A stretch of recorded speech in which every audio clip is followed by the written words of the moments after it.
ધોરણ 10 વિષય હિન્દી। આજે આપણે 8મો પાઠ ભણી રહ્યા છીએ સુધામૂર્તિ। અહીં સુધામૂર્તિ વિશે કહેવામાં આવ્યું છે। આગળ મેં સુધામૂર્તિ વિશેનો પ્રેરણાદાયી એક વિડીયો મૂક્યો હતો। મહિલાઓના માટે એમણે બધા કાર્યક્ષેત્રો કર્યા અને વિકાસ કર્યો। સુધામૂર્તિનું એક સ્ત્રીઓમાં જે પ્રેરણાદાયી પાત્ર છે, તો એના માટે એમના જીવન વિશે છે અહીંયા, તો એ વિશે આપણે ભણીશું। पाठ चालू करिए छे। अप्रैल 1974 की बात है। बेंगलुरु में गर्मी पड़ने लगी थी। भारतीय विज्ञान संस्था के परिसर में गुलमोहर के बड़े बड़े वृक्ष लाल रंग के फूलों से लदे झूम रहे थे। कंप्यूटर विज्ञान की कक्षा समाप्त कर एक छात्रा हॉस्टल की ओर जा रही थी। उसकी दृष्टि नोटिस पर लगे एक विज्ञापन पर पड़ी। विज्ञापन એટલે જાહેરાત। यही विज्ञापन प्रसिद्ध ऑटोमोबाइल कंपनी टेल्को એટલે टाटा की ओर से नौकरी के इच्छुकों के लिए था। कंपनी को योग्य और परिश्रमी इंजीनियरों की आवश्यकता थी। आवश्यकता એટલે जरूर। चौंकाने वाली बात थी कि छोटे अक्षरों में लिखी अंतिम पंक्ति, महिला उम्मीदवार आवेदन पत्र ना भेजे। અહીં આ ફકરા વિશે સમજૂતી આપી દઉં કે એપ્રિલ મહિનો 1974ની વાત છે કે જ્યારે સ્ત્રીઓ આ ક્ષેત્રમાં આગળ નહોતી આવેલી।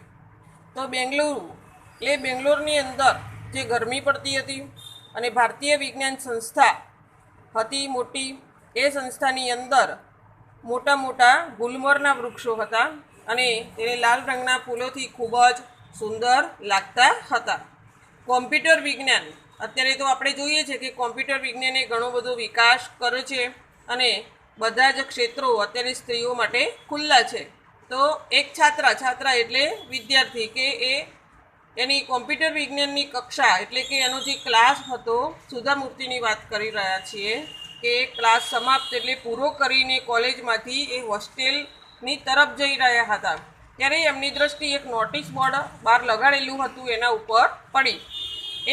એના ઉપર નોટિસ બોર્ડ ઉપર એક જાહેરાત લખેલી હતી। એ જાહેરાતમાં એવું લખ્યું હતું કે ઓટોમોબાઈલ કંપનીને નોકરી, મતલબ એણે જાહેરાત મૂકી હતી કે જેની નોકરી કરવી હોય એમણે એ લોકોએ અરજી કરવી, એપ્લિકેશન કરવી। તો કંપનીને યોગ્ય પરિશ્રમી એન્જિનિયરોની જરૂર છે, પણ છેલ્લે લખેલું હતું અંતિમ પંક્તિમાં કે મહિલા ઉમેદવારે આવેદનપત્ર ન કરવું એટલે કે અરજી ન કરવી। આ જોઈને સુધામૂર્તિને બહુ જ ગુસ્સો આવ્યો।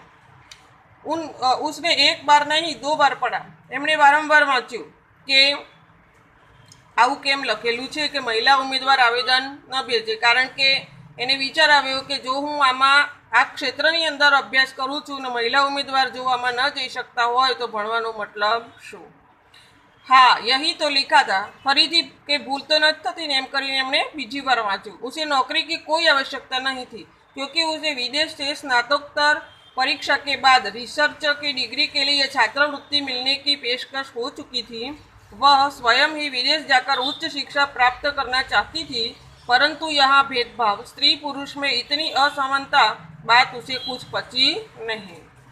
હવે એને એવું થયું કે હા, એને એવું હતું કે નોકરીની કોઈ જરૂર નહોતી, પરંતુ એને વધારે અભ્યાસ કરવા માટે, સુધામૂર્તિને વધારે અભ્યાસ કરવા માટે એમને જે પરીક્ષા આપી હતી અને જે ડિગ્રી હતી એના માટે એમને છાત્રવૃત્તિ એટલે કે સ્કોલરશીપ મળવાની પાકું થઈ ગયું હતું, મળી ગઈ હતી।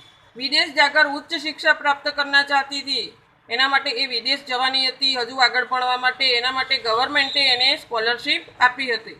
પરંતુ यहाँ भेदभाव, નોકરીમાં તો એને ભેદભાવ જોવા મળ્યો કે આ વાક્ય જોયું કે મહિલા ઉમેદવાર ન ભેજે, સ્ત્રી પુરુષ મેં ઇતની અસમાનતા।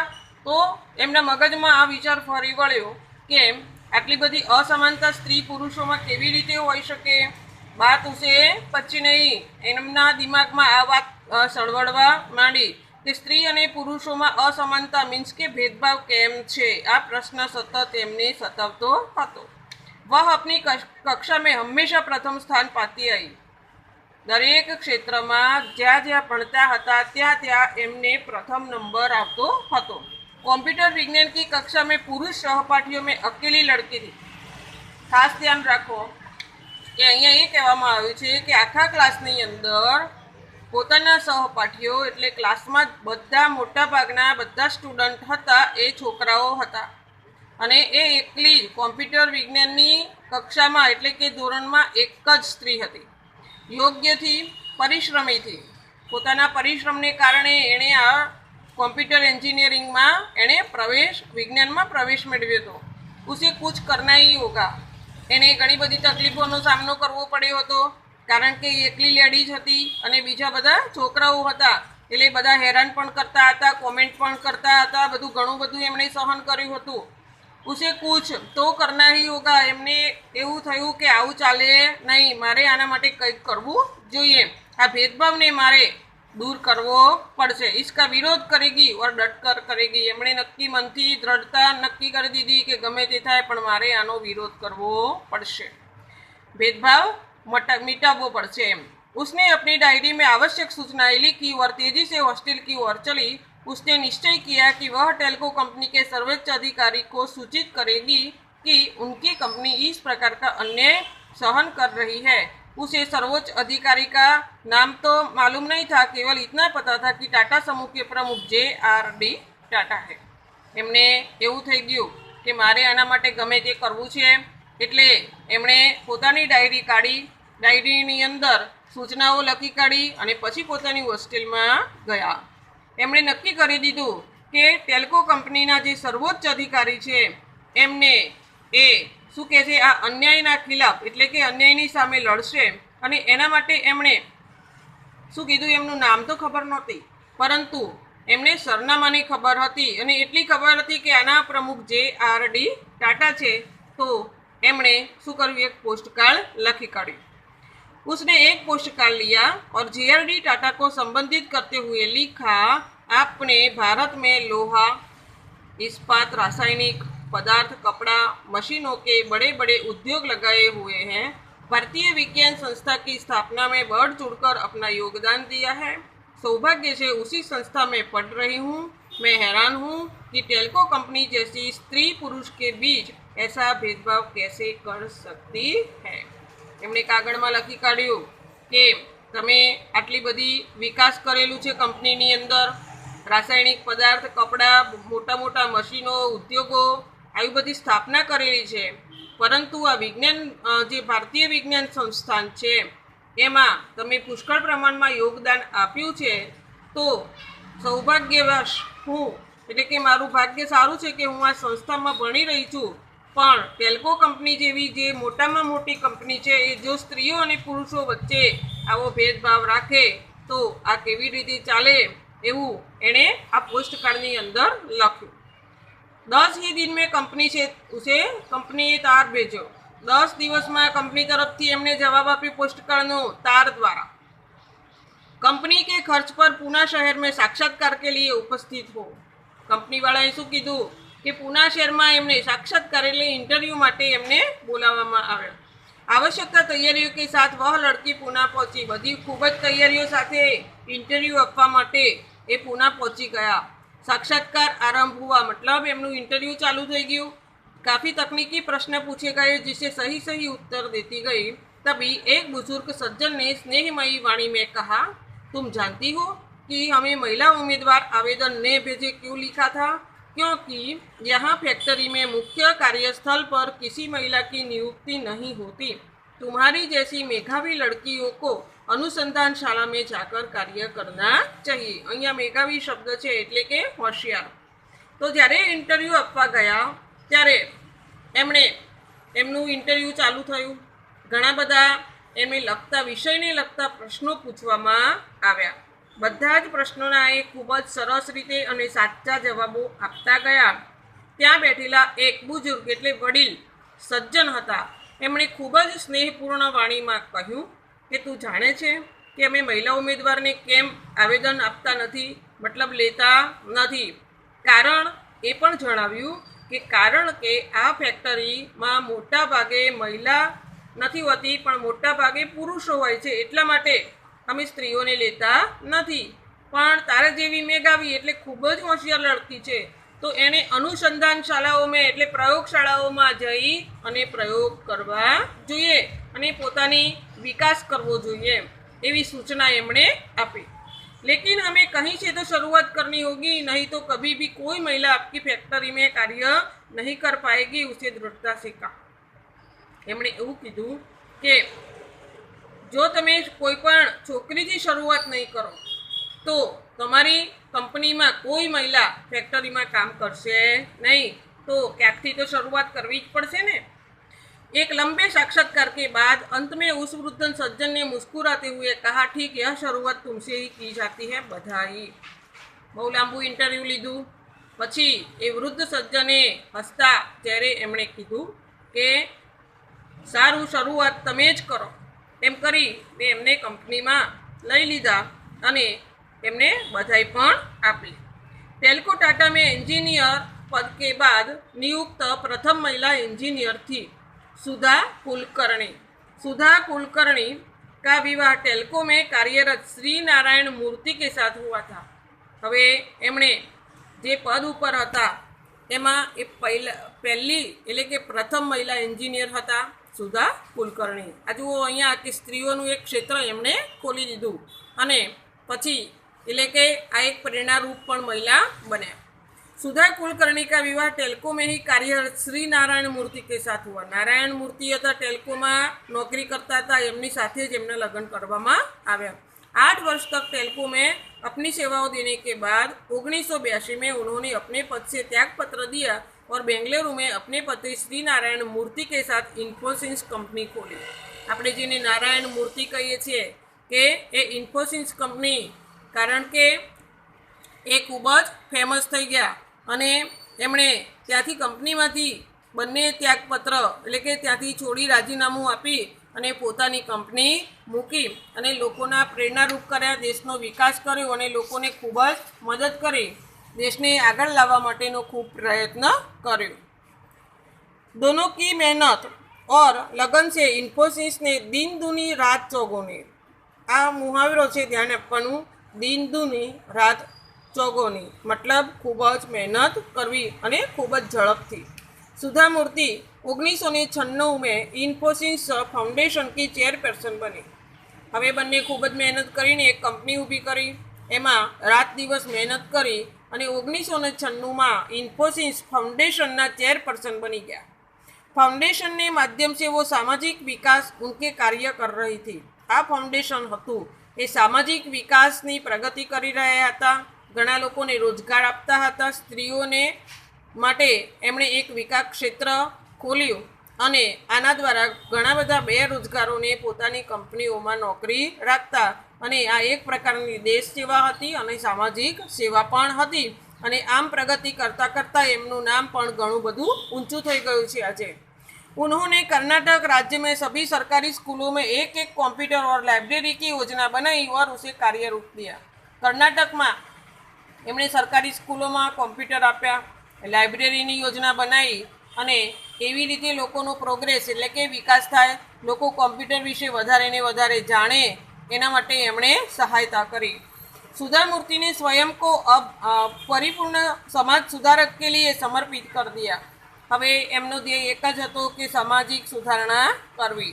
આજે પણ એમણે મોટી મોટી સંસ્થાઓ દ્વારા એમને બોલાવવામાં આવે છે, એક પ્રેરણારૂપ છે એટલે એમનું સ્વાગત કરવામાં આવે છે અને એ લોકોને સંદેશ પણ આપે છે કે સ્ત્રીઓ શું કરી નથી શકતી. એમણે જે કર્યું એનાથી ઘણી બધી લાખો કરોડો મહિલાઓને એમનાથી પ્રેરણા મળે છે. બેલ્લારી, બીજાપુર, હુબલી आदि के अस्पतालों के उच्च तकनीक चिकित्सा उपकरण उपलब्ध करवाए. आ बधी हॉस्पिटलों में एमणे जे दवाखानामां साधनों उपलब्ध कराव्या अने एनो विकास कर्यो छे. कांची में कैंसर अस्पताल, औरंगाबाद, बेल्लारी, गुलबर्ग, पट्टुमंडाई, बेंगलुरु आदि में चिकित्सा सहायक तथा उस्मानाबाद जिला उड़ीसा के कालाहांडी और आंध्र प्रदेश में सूखा पीड़ित क्षेत्र में राहत कार्य करवाए. એ કાંચી છે એમાં એમણે કેન્સર अस्पताल, औरंगाबाद, बेल्लारी એ सूखा पीड़ित प्रदेशों में, सूखा पीड़ित એટલે જ્યાં દુષ્કાળ પડ્યો હોય એ ક્ષેત્રમાં પણ એમણે રાહત કાર્યો કર્યા. મતલબ દરેક ક્ષેત્રમાં એ વિકાસ ચાહતા હતા, પ્રગતિ કરતા હતા અને કેન્સર પીડિતોને પણ મદદ કરતા. મતલબ સમાજમાં આજે એમનું એક ખૂબ જ ઊંચું નામ છે. उनके अथक प्रयास, अथक એટલે થાક્યા વગરના प्रयास, कर्नाटक में 800 से अधिक गाँवों में कंप्यूटर शिक्षा पर 1 करोड़ रुपया लगाया गया. એમણે કોમ્પ્યુટર શિક્ષા માટે 1 કરોડ રૂપિયા આપ્યા. और 3000 से अधिक पुस्तकालय खोले, लाइब्रेरी एमने पण खोली 3000 जेटली. उन्होंने गरीब बच्चों को सहायता दी, स्कूलों की इमारतों का निर्माण करवाया. अंक अधिक એટલે કે વિદ્યાર્થીઓ જે પહેલો નંબર લાવતા હતા એમને શિષ્યવૃત્તિ પણ આપી અને 300 કોમ્પ્યુટર વિતરિત કર્યા. અહીંયા જુઓ કે એ જે કર્ણાટક છે એ બાજુના બધા જ ગામડાઓ કે શહેરો એમને વિકસિત કરવા માટે એમણે ઘણી બધી સહાય કરી. લાઇબ્રેરીઓ ખોલી આપી, ગરીબ બાળકો હતા એમને મદદ આપી, સ્કોલરશિપ આપી. સ્કૂલો મતલબ બાળકો છે એ શિક્ષણ પ્રાપ્ત કરી શકે એના માટે એમણે સ્કૂલોનું નિર્માણ પણ કરાવડાયું. અને જે પ્રથમ નંબર લાવતા હતા, ઊંચા નંબરો, એ લોકોને એ શિષ્યવૃત્તિ આપતા હતા અને જેથી કરીને એ પ્રેરણારૂપ બનતા હતા. અને 300 જેવા કોમ્પ્यूटर એમણે આપ્યા. 13 पुस्तकों की लेखिका सुधा मूर्ति ने उनके कार्यों के लिए अनेक पुरस्कार दिए. 13 જેટલા એમણે પુસ્તકો લખ્યા છે અને એમણે ઘણા બધા પુરસ્કારો પણ પ્રાપ્ત થયા છે. जिनमें से प्रमुख है कर्नाटक राज्योत्सव पुरस्कार. कर्नाटक सरकारे एमने राज्य उत्सव नामनो पुरस्कार आप्यो. ओजस्विनी पुरस्कार आप्यो छे. मिलेनियम महिला शिरोमणि पुरस्कार आप्यो छे. Women of the year 2002. FM radio द्वारा राजलक्ष्मी पुरस्कार. आटला बधा एमणे पुरस्कार आपवामां आव्या छे. सुधा मूर्ति ने अपनी उपलब्धियों से महिला का मार्ग प्रशस्त किया. एमणे પોતે જેટલી પણ ઉપાધિઓ પ્રાપ્ત કરી, એમણે જેટલી સિદ્ધિઓ પ્રાપ્ત કરી છે એ બધી એમણે વિકાસના માર્ગો કર્યા, એ મહિલાઓ માટે કર્યા છે અને મહિલાઓને પ્રેરણારૂપ રહ્યા છે. એમના કાર્યક્ષેત્રો ખોલી આપ્યા છે જેથી કરીને મહિલાઓને નોકરી મળી શકે અને દરેક ક્ષેત્રમાં એ આગળ વધી શકે. आज इंजीनियरिंग के महाविद्यालयों में पढ़ने वाले छात्रों में से 50% संख्या लड़कियां की है. આજે દરેક ક્ષેત્રમાં છોકરીઓને એડમિશન મળે છે. દરેક ક્ષેત્રમાં જ્યારે એ ભણતા હતા ત્યારે એ એકલા જ હતા આખા ક્લાસની અંદર, પણ આજે 50% છોકરીઓ હોય છે ને 50% છોકરાઓ. કોમ્પ્યુટર એન્જિનિયર હોય કે ગમે તે ક્ષેત્ર હોય એમાં દરેક જગ્યાએ છોકરીઓને એડમિશન મળે છે. अनेक उद्योगों की मशीनों के बीच लड़कियों की कुशलता से कार्य कर रही है. मोटा उद्योग धंधा होय के फैक्टरीओ होय के विज्ञाननी क्षेत्र होय के नासानी संस्था होय के गमे ते क्षेत्र होय, ए क्षेत्र आजे बधी जग्याए छोकरीओ काम करी रही है अने पोते एक विकासना कार्यों करे छे. जिस मार्ग पर चलकर सुधा मूर्ति ने अपनी प्रतिभा, लगन और परिश्रम से सफलता की ऊंचाइयों को छुआ है, उस मार्ग पर नई पीढ़ी को आगे बढ़ा देख कर वे खुशी से फूला नहीं समाते. આજે એમની મહેનત જે રંગ લાવી છે એ બધી જગ્યાએ વિકાસ થઈ રહ્યો છે તો લોકો એમનું ખૂબ જ સન્માન કરે છે અને એમને આ જોઈ અને ખૂબ જ ઉત્સાહ થાય છે કે પોતાનો પરિશ્રમ છે એ સફળતાએ પહોંચ્યો છે, એક ઊંચાઈ પાર કરી છે. हमारा मार्ग कठिन अवश्य है किंतु चलना जरूरी है. एमने घणी बधी तकलीफों पड़ी है, एमने कोईपण व्यक्ति ऊंचाई सुधी पहोंचतुं नथी, परंतु ए कठिनाईओने दूर करी, समस्याओने दूर करी अने एक एमनुं दृढ़ मनोबळ हतुं जेना कारणे ए आ बधुं करी शके छे. तो अहींया आपणे आ पाठ छे ए पूरो थाय छे.